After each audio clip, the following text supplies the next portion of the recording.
नमस्कार मित्रों, मैं मुकेश नागर कोटा ऑनलाइन क्लासेज में आप सभी का स्वागत करता हूं। साथियों, हम लोग जो है प्रगतिवाद पढ़ रहे थे और प्रगतिवाद में हम लोगों ने इससे पहले नागार्जुन को कंप्लीट कर लिया था। और आज हमारा जो टॉपिक रहेगा वो है केदारनाथ अग्रवाल।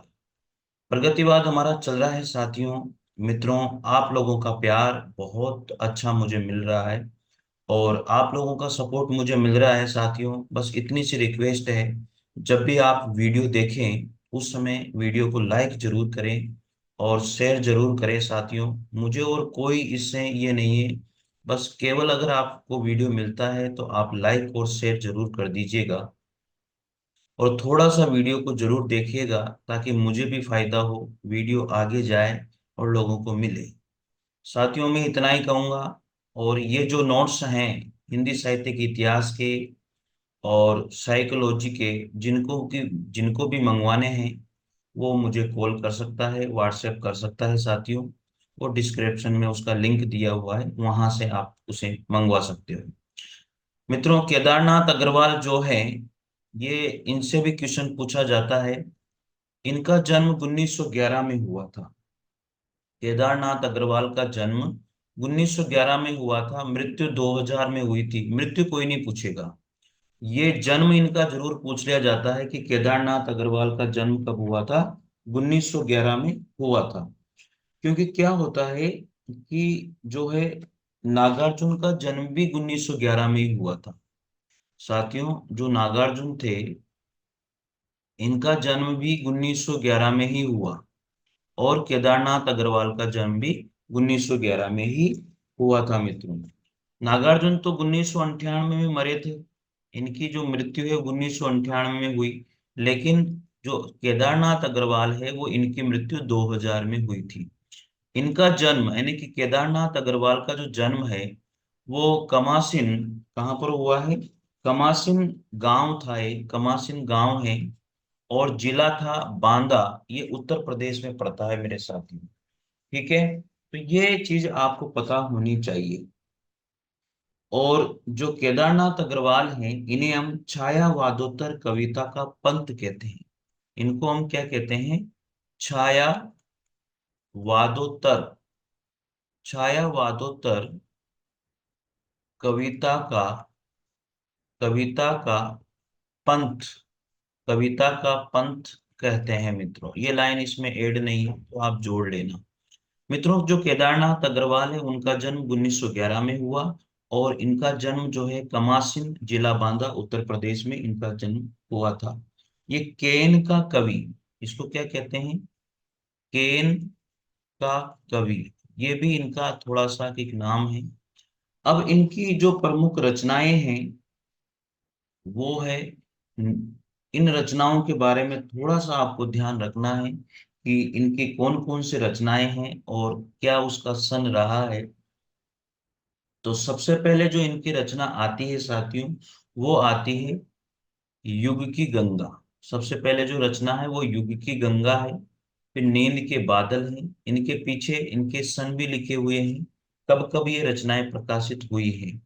तो नींद के बादल 1947 में, युग की गंगा 1947 में, फूल नहीं रंग बोलते हैं 1965, लोक और लोक और आलोक 1957, आग का आईना 1970 में, अपूर्वा 1984 में, और समय समय पर वसंती हवा, माजी न बजाओ वंशी, पंख और पतवार। साथियों, ये सारी की सारी जो है इम्पोर्टेंट रचनाएं हैं और इन रचनाओं में से पूछ लिया जाता है कि ये किसकी रचना है या ये रचना किसकी रही है। तो मित्रों, जो इम्पोर्टेंट रचनाएं हैं वो मैंने आप लोगों को बता दी है। वैसे तो इनकी बहुत सारी रचनाएं, बहुत सारी रचनाएं सर, बहुत सारी रचनाएं हैं। इनके अलावा और भी रचना है, मैं आप लोगों को यहाँ बता देता हूँ 11 नंबर पर डाल करके। गुल मेहंदी, ये भी इनकी रचना रही है। कौन सी? गुल मेहंदी, ये भी इनकी रचना है, गुल मेहंदी। ये 1978 में इन्होंने लिखी है। जो इसमें नहीं आई है ना उनको मैं बता रहा हूँ जो। और एक है पंख और पतवार, 12 नंबर पर। पंख और पतवार, पंख और पतवार, ये भी इनकी रचना है। 13 नंबर पर लिख देता हूं विवेक और विवेचन, विवेक और विवेचन, ये भी इनकी रचना रही है। 14 नंबर पर लिख देता हूं हे मेरी तुम, हे मेरी तुम, ये इन्होंने 1981 में लिखी, लिखना चाहो तो लिख लो, 1981 में लिखी।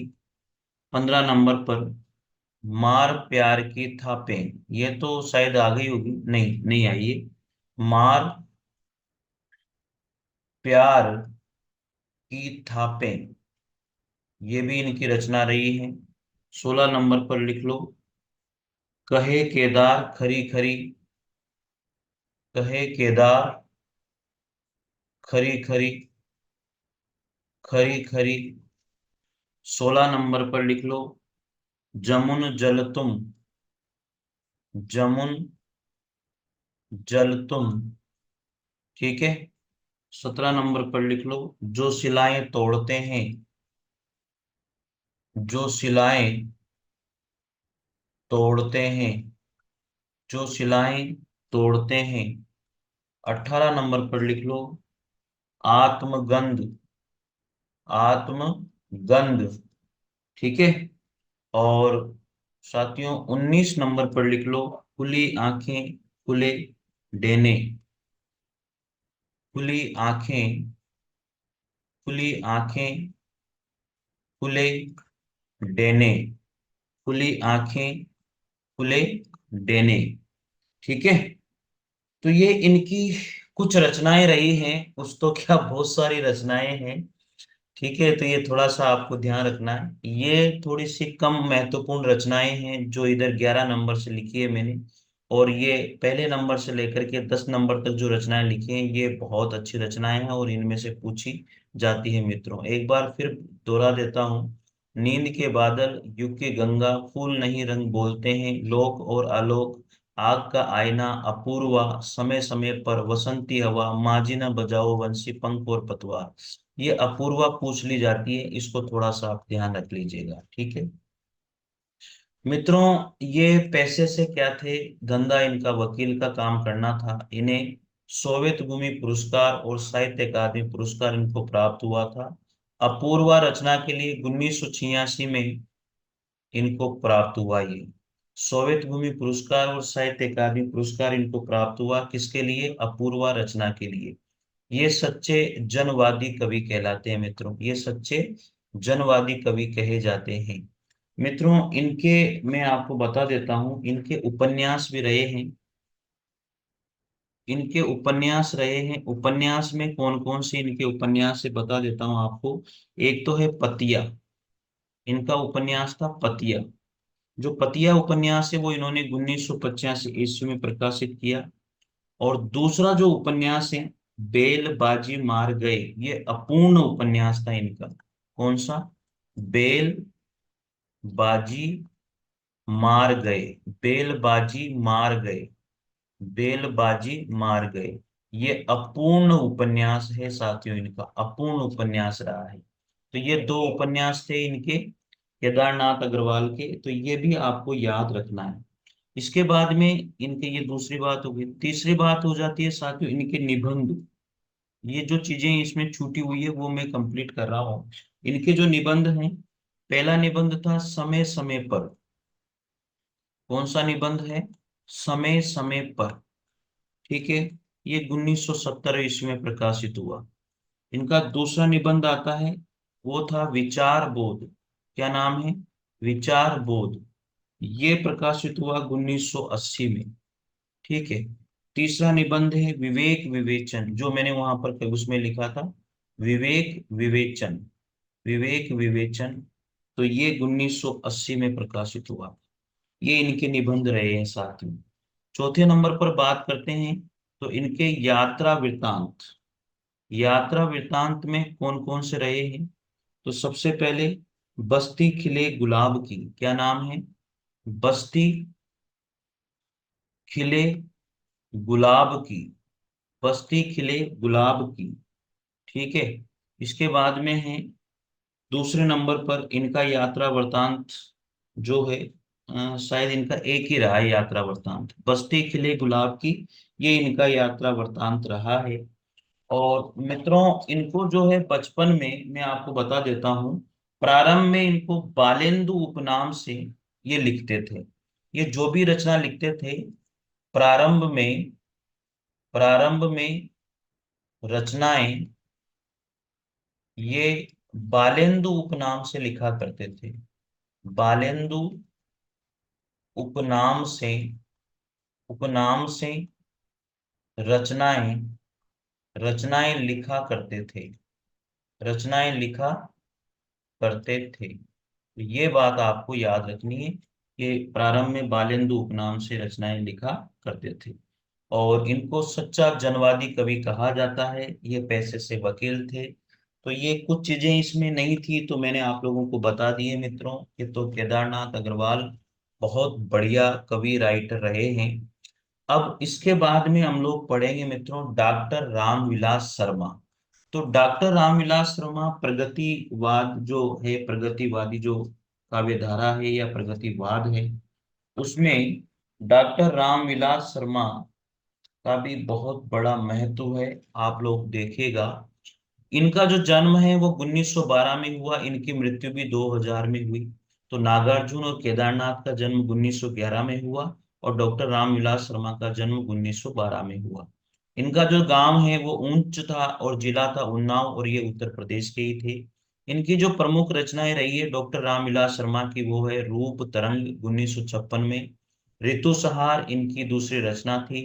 अगली रचना है इस अकाल वेला में 1988 में, और सदियों के सोए जाग उठे, ये भी 1988 में ही प्रकाशित हुई थी। तो साथियों, मेरी मेहनत आप लोगों को अगर अच्छी लग रही है, मैंने हिंदी साहित्य का इतिहास में आप लोगों को मेरी पूरा जीवन का जो निचोड़ था वो मैंने आप लोगों को दे दिया है, और मैं दे रहा हूं साथियों। अभी एक टारगेट बेच मैंने शुरू किया है, वहां पर इनसे भी बेटर, इनसे भी बेटर जो नोट्स मैंने टाइप करवाए हैं, उन नोट्स से हम लोग वहां पढ़ने वाले हैं। और आज रात 9 बजे उसकी क्लास आप लोगों को मिलेगी। तो उस क्लास, देखो मेरे पास कोई ऐसा टीवी पैनल ऐसा तो कुछ है नहीं है, तो मैं पहले उस क्लास को रिकॉर्ड करूंगा और वो क्लास आपको मैं डालूंगा। जितना हम लोग पढ़ेंगे उसमें से ही वो क्वेश्चन हम लोग करेंगे साथ। ठीक है, वो क्वेश्चन उसी में से करने हैं, ताकि आपको बेनिफिट हो सके कि यार जितना पढ़ा है वो उनमें से मुझे सब याद हो गया है मित्रों। तो इसलिए उस टारगेट बेच से आप जुड़िए। उस टारगेट बेच का जो लिंक है वो डिस्क्रिप्शन में है, आप वहां से जुड़ सकते हैं। साथियों, इन नोट्स को मंगाने के लिए भी लिंक डिस्क्रिप्शन में है, आप वहां से व्हाट्सएप मुझे कर सकते हैं। ठीक है, ज्यादा कोई रेट इनके नहीं है, और फोन नंबर भी दिए हुए हैं, आप मुझे कॉल भी कर सकते हैं नोट्स मंगवाने के लिए। चाहे काव्य शास्त्र हो, हिंदी साहित्य का इतिहास हो, या साइकोलॉजी के नोट्स हो, मैनेजमेंट के नोट्स हो, आप मंगवा सकते हो। ठीक है मित्रों, तो डॉक्टर रामविलास शर्मा को हम कर रहे थे। इनकी प्रमुख रचनाएं हैं रूप तरंग, ऋतु सहार, इस अकाल वेला में, और सदियों के सोए जाग उठे। आगे बात करते हैं कि निराला की साहित्य साधना, ये इनकी एक जीवनी रही कि इनको 1970 में साहित्य अकादमी पुरस्कार मिला था। ये इनकी एक जीवनी इन्होंने लिखी थी, निराला की साहित्य साधना। इस पर 1970 में इनको क्या मिला था, साहित्य अकादमी पुरस्कार दिया गया था। किसको, क्या, रामविलास शर्मा को। तो डॉक्टर रामविलास शर्मा को साहित्य अकादमी पुरस्कार 1970 में मिला इनकी जीवनी के ऊपर, और जीवनी थी निराला की साहित्य साधना। अगले राइटर आते हैं हमारे पास शिव मंगल सिंह सुमन। प्रगतिवाद में चल रहे हैं हम लोग। अगले राइटर हैं शिव मंगल सिंह सुमन। इनका जन्म हुआ 1915 में, इनकी मृत्यु हुई 2002 में। इनकी प्रमुख रचनाएं हैं हिल्लोल, ये हिल्लोल पूछ ली जाती है, यह है प्रणयानुभूति का चित्र इसमें बताया गया है। जीवन के गान, प्रलय सृजन, पर आंखें नहीं भरी, विघ्न हिमाचल, विघ्न हिमाचल, एशिया जाग उठा, विश्वास बढ़ता ही गया, वाणी की व्यथा, और मिट्टी की बारात, ये पूछ ली जाती है मिट्टी की बारात। तो साथियों, शिव मंगल सिंह सुमन की जो इम्पोर्टेंट रचनाएं हैं उनके बारे में एक बार फिर पढ़ते हैं। हिल्लोल, यह है प्रणयानुभूति का चित्र इसमें खींचा गया है। जीवन के गान, यह है रोमानी प्रवृत्ति पर लिखी गई रचना है, जीवन के गान। प्रलय सृजन इनकी रचना, पंख आंखें नहीं भरी, पर आंखें नहीं भरी, विघ्न हिमाचल, एशिया जाग उठा, विश्वास बढ़ता गया, वाणी की व्यथा और मिट्टी की बारात, ये शिव मंगल सिंह सुमन की प्रमुख रचनाएं रही हैं साथियों। चलिए आगे बात करते हैं। संसार का दूसरा बड़ा शोक गीत जो रहा है वो है मिट्टी की बारात, शिव मंगल सिंह सुमन का। मिट्टी की बारात रचना के लिए 1974 में शिव मंगल सिंह सुमन को साहित्य अकादमी पुरस्कार दिया गया था। जो मिट्टी की बारात है वह संसार का दूसरा सबसे बड़ा शोक गीत माना जाता है, और इस रचना पर 1974 में साहित्य अकादमी पुरस्कार शिव मंगल सिंह सुमन को प्राप्त हुआ है। इनकी प्रसिद्ध और रचनाएं रही है मेरे पावन मेरे पुनीत, मेरे पावन मेरे पुनीत, आज तो मुझ में जवानी है, कलकत्ते का अकाल और लाल सेना, ये भी इनकी प्रमुख रचनाएं रही हैं शिव मंगल सिंह सुमन की। साथियों आज हम लोग यहीं फिनिश करेंगे, थोड़ा टाइम का अभाव है। तो शायद आपको अच्छा लगा होगा मित्रों, और अच्छा लगा है तो निश्चित रूप से लाइक और शेयर कीजिएगा। मिलते हैं अगले वीडियो के साथ। और रांगे राघव से हम लोग पढ़ेंगे, अगला वीडियो यहाँ से होगा। तो टारगेट बेस से जुड़िए, डिस्क्रिप्शन में लिंक है, वहां हम लोग शुरू से हिंदी साहित्य का इतिहास, काव्य शास्त्र और व्याकरण को शुरू करेंगे। मित्रों आपको कैसा लगा जरूर बताइएगा। मिलते हैं अगले वीडियो के साथ, तब तक के लिए जय हिंद जय भारत, थैंक यू।